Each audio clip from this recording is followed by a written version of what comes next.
Olá! Hoje a gente vai mergulhar num dos pilares da nossa República, o princípio da separação dos poderes. Está lá no artigo 2º da Constituição. E para quem estuda para concurso, nossa, esse tema é mais do que central. Com certeza, é a base de tudo. A nossa missão aqui, então, é ir um pouco além daquela definição de decoreba, sabe? Executivo, legislativo e judiciário. Eu quero entender o que a Constituição quer dizer de verdade quando fala que os poderes são independentes e harmônicos entre si. Porque assim, a gente aprende desde a escola sobre os três poderes, como se fossem, sei lá, três caixas separadas. Mas a minha pergunta inicial é, o poder do Estado, ele é mesmo dividido em três? Olha, essa pergunta é o ponto de partida perfeito. Perfeito mesmo. Por quê? A primeira grande lição da doutrina constitucional, a primeira coisa que a gente precisa entender é que o poder político do Estado é, na essência, uno. Uno? Isso, uno e indivisível. É uma coisa só, uma manifestação única da soberania. O que a Constituição separa, na verdade, não é o poder em si, são as funções estatais.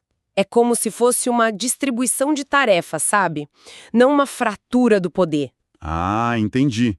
Então é mais uma divisão de trabalho do que uma divisão de poder. Exatamente. E aqueles termos que a Constituição usa são a chave. Independência significa que não existe hierarquia. Um não manda no outro. Isso, o presidente não é chefe do Congresso, que por sua vez não é chefe do STF. E harmonia? Bom, harmonia é a exigência de que eles colaborem, que cooperem, né? Porque no fim das contas, todos eles trabalham para o mesmo patrão, que é o Estado. Isso muda tudo. Não são três reinos, então, mas três, sei lá, três departamentos de uma mesma empresa, cada um com a sua especialidade.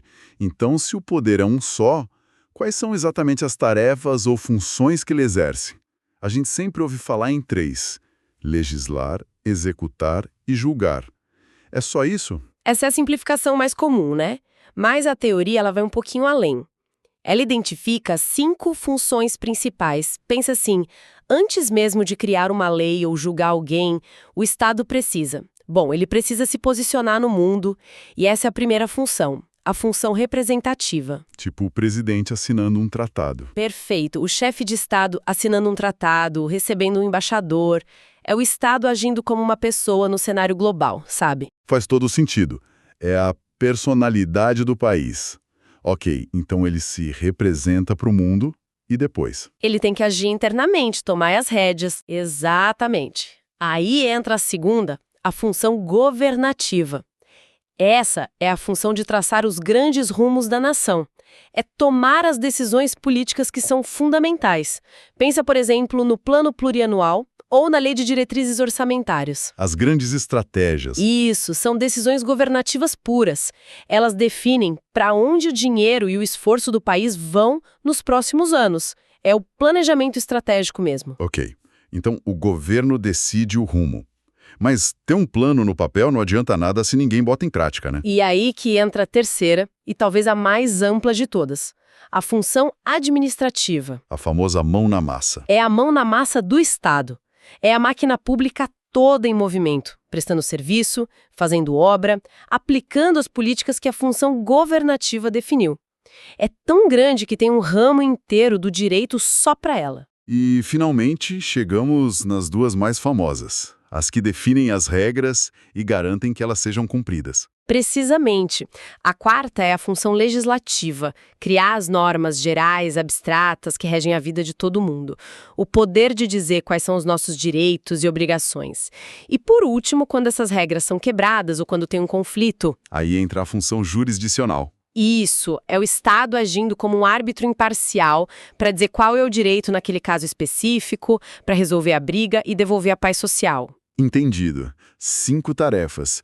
E a grande sacada da Constituição foi distribuir essas 5 funções entre as 3 estruturas que a gente conhece. O Executivo, por exemplo, pega a parte representativa, a governativa e a administrativa. O Legislativo cria as leis. E o Judiciário... julga. Exato.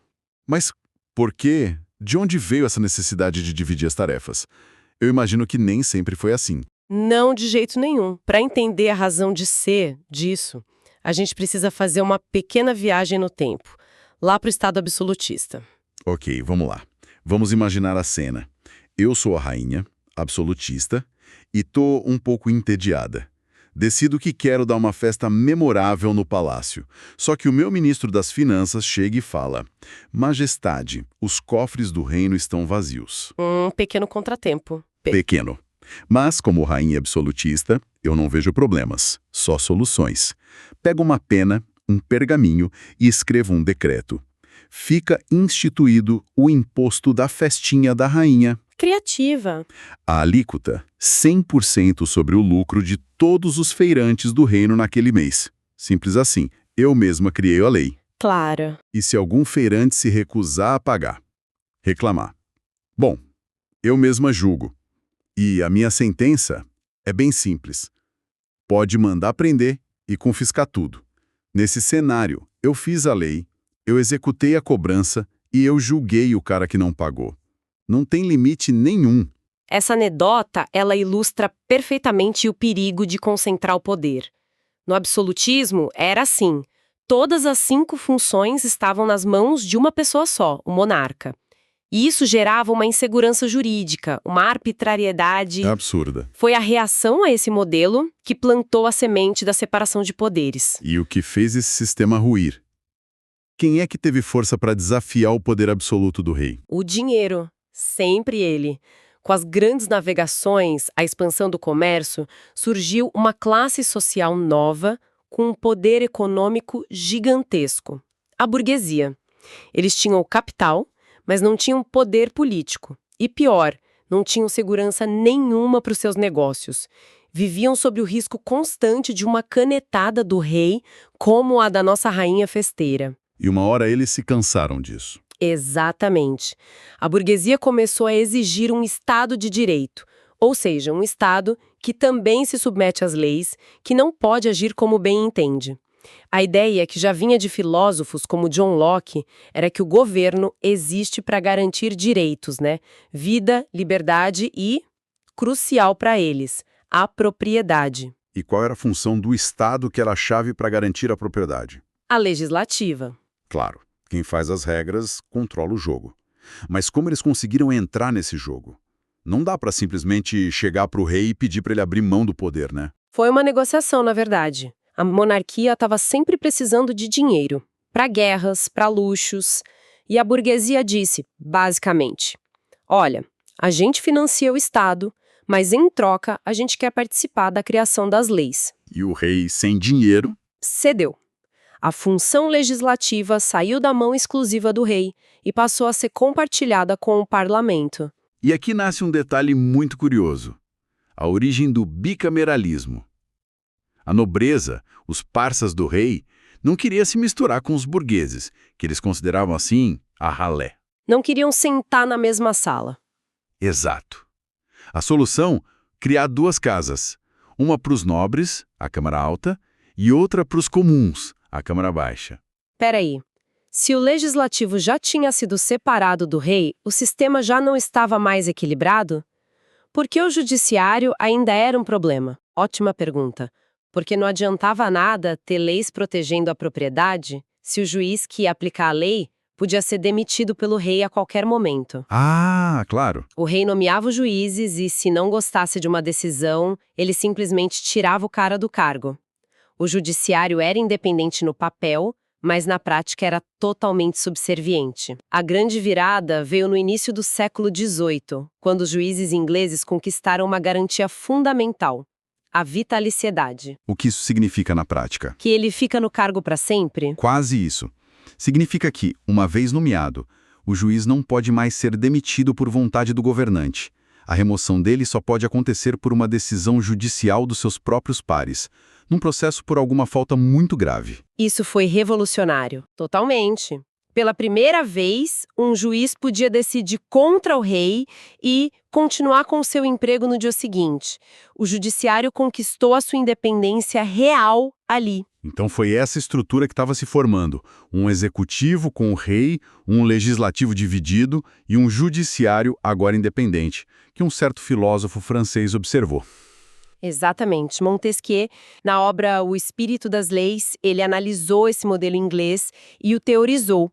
Ele percebeu que, ao distribuir as funções do Estado entre órgãos diferentes e independentes, o poder se tornava um freio para o próprio poder. A famosa frase, só o poder freia o poder. Criar um equilíbrio de forças para ninguém abusar. Isso.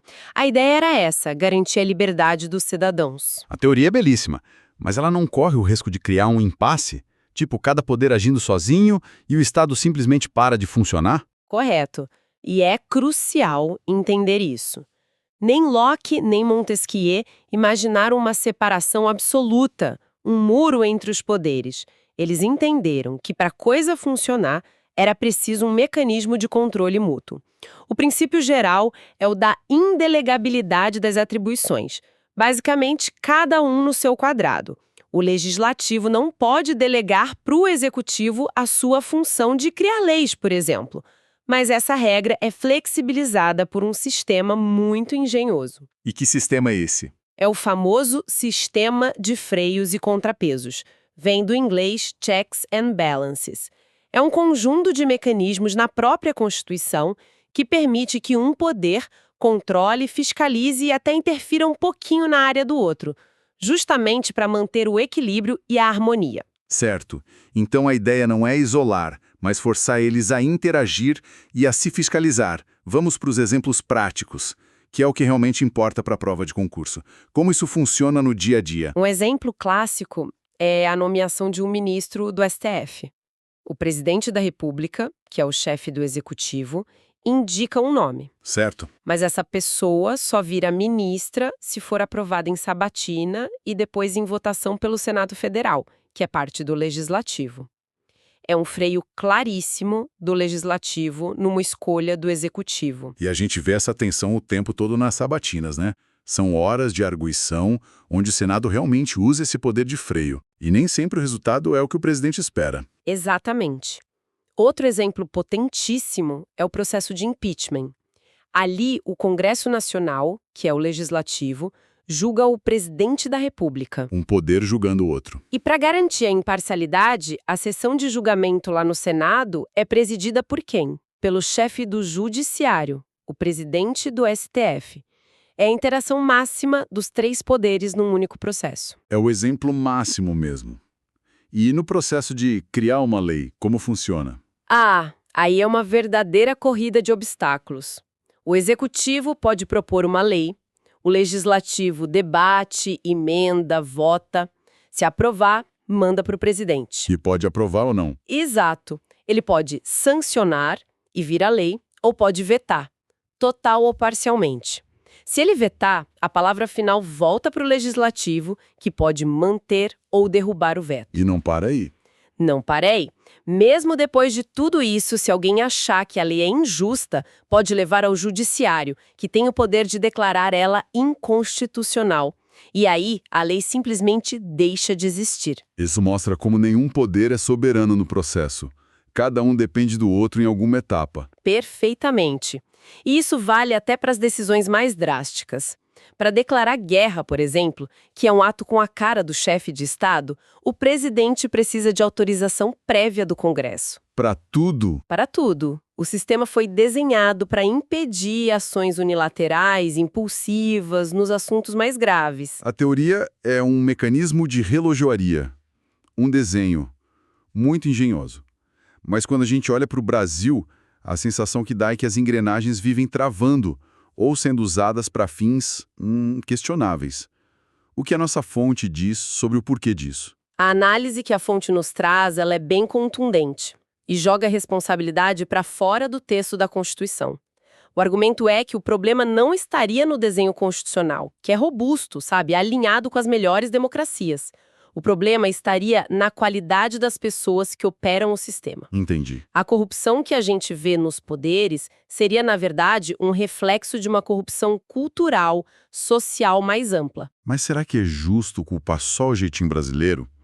Muitos analistas apontam falhas estruturais no nosso presidencialismo de coalizão, por exemplo, que praticamente força um toma lá da cá para governar. A fonte que a gente está analisando não entra nesse mérito. A fonte foca mais nessa dimensão humana, cultural. A lógica apresentada é que o sistema de freios e contrapesos ele se torna ineficaz quando os controladores são tão suscetíveis à corrupção quanto os controlados. Se todo mundo está no esquema. Exato. Se um poder deveria fiscalizar o outro, mas os dois estão envolvidos, o mecanismo falha. A engrenagem trava, não por defeito de fabricação, mas pela areia que os operadores jogam nela. Isso me leva a um paradoxo que deve ser muito familiar para quem está nos ouvindo. A gente se mata de estudar, busca uma especialização altíssima, passa por provas dificílimas para virar um servidor de carreira, um especialista na máquina, e aí a gente vê que para os cargos mais altos do Executivo e do Legislativo, a qualificação formal exigida é, basicamente, ser alfabetizado. É a grande tensão entre o corpo técnico e o corpo político. O especialista, o servidor concursado que entende a fundo da administração, muitas vezes vai ter um chefe político sem preparo técnico nenhum para a função. E, de certa forma, a estabilidade e o conhecimento técnico dos servidores são muitas vezes o que garante a continuidade da máquina pública, a racionalidade. Eles acabam funcionando como um contrapeso informal, sabe? A volatilidade e, às vezes, a falta de preparo de alguns gestores. Isso me lembra uma lição que meu pai, que trabalhava na fazenda, sempre me dizia. Ele me fazia para a roça, pegar na enxada, mesmo tendo gente para isso. A frase dele era: não tem como você mandar em alguma coisa que você não saiba fazer. Você precisa entender como a engrenagem funciona para saber se o trabalho está sendo bem feito. Parece que a gente esqueceu essa lição na nossa política. É um ponto muito pertinente.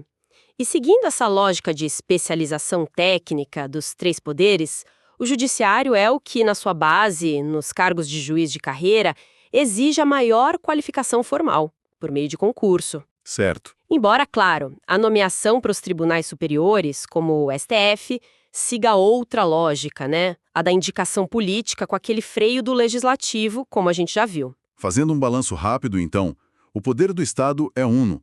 O que se divide são as funções, para evitar o abuso de poder que marcou o absolutismo. Isso. E limitar o Estado. E o sistema se mantém em equilíbrio através dos freios e contrapesos, um controle mútuo e constante. E é crucial reforçar a separação dos poderes, no Brasil, é uma cláusula pétrea da nossa Constituição. É um pilar tão fundamental que não pode ser abolido nem por uma emenda constitucional. Perfeito. Entendemos a regra geral do cada um no seu quadrado e os mecanismos de controle. Mas a beleza da Constituição muitas vezes está nas exceções, né? Sempre. O que acontece quando o presidente da República edita algo com força de lei como uma medida provisória? Ou quando o Congresso julga uma pessoa como num impeachment, e essa decisão é definitiva, sem recurso para o judiciário? Aí a gente entra na próxima camada da nossa análise. As funções que são típicas e as que são atípicas de cada poder. Exato. É essa invasão controlada de competências.